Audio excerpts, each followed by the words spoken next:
Assalamu alaikum wa rahmatullah.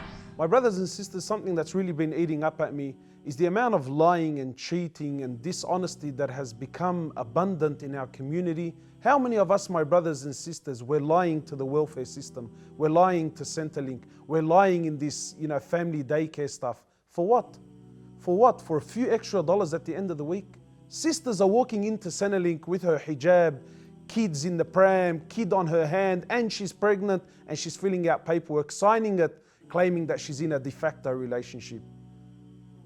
What happened to the quality of a believer? A believer is supposed to be honest.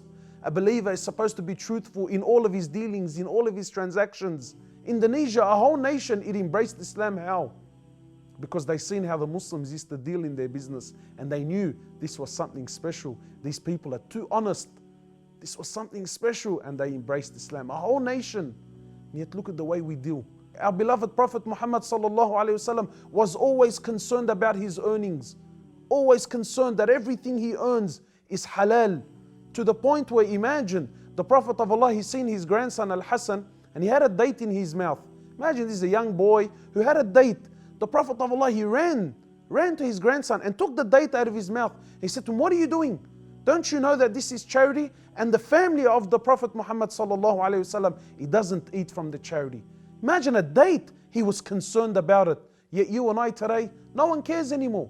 The Sahaba, imagine our mothers, they used to say to our fathers what? They used to tell them, go out and earn that which is halal. Even if it's something small, we don't mind. Why? They used to say we can be patient on being hungry, but we cannot be patient on the hellfire. No one cares anymore. Lying. You're signing paperwork claiming that you're doing something and you're not, and you're earning money. And what you're not realizing, my brothers, just because everyone around you does it, that doesn't make it okay. This money that you're earning, wallahi, even if it's $1, this dollar is haram. It's haram, and everything that you do with this $1 is haram. So you could be eating halal, food that's slaughtered Islamically, and you said Bismillah, but you bought this food with that dollar that is haram. Then this food has become haram. Your drink has become haram. You're living in a house and you're paying your rent, and you're paying it with money that you've earned from Centrelink through lying about your condition and your status. Then you're living in this house has become haram. People always complain to me and they tell me, brother, I make dua and I don't feel connection. I pray and I'm not feeling anything. Why? Because of this. Because of this is playing a massive role. The Prophet of Allah used to always warn his companions, be sure that everything you eat and everything you earn is halal. Why? Because it has a direct effect with our connection with Allah subhanahu wa ta'ala. And finally, for those people who want to claim to me that, oh brother, look, we're living in a non-Muslim country and we're in a state of war, so therefore we're allowed to cheat and lie. Where do you get this from? And then when we look at our beloved Prophet Muhammad sallallahu alaihi wasallam, look at the way he was.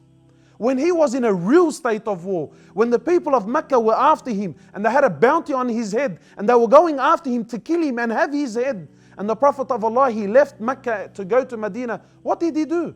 This was a man whom even the non-Muslims, they used to testify and say that he was what? As-Sadiq al-Amin. And they used to leave their belongings and they used to leave that which was valuable with him, sallallahu alayhi wasallam. So when he left Mecca for Medina and he had their belongings, what did he do?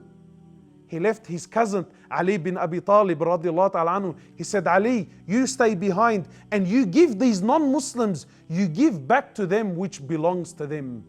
Why? If that was you and I, who cares, brother? Rip them. Take their stuff and run. No, this is not Islam. The Prophet of Allah, he left Ali back to give back to the people which belongs to them, because as a Muslim, we don't take anything that doesn't belong to us, even if it's something minute. We ask Allah subhanahu wa ta'ala to make us of those people who only earn that which is halal, and to put barakah in our living and in our eating. And until next time, assalamu alaikum wa rahmatullah.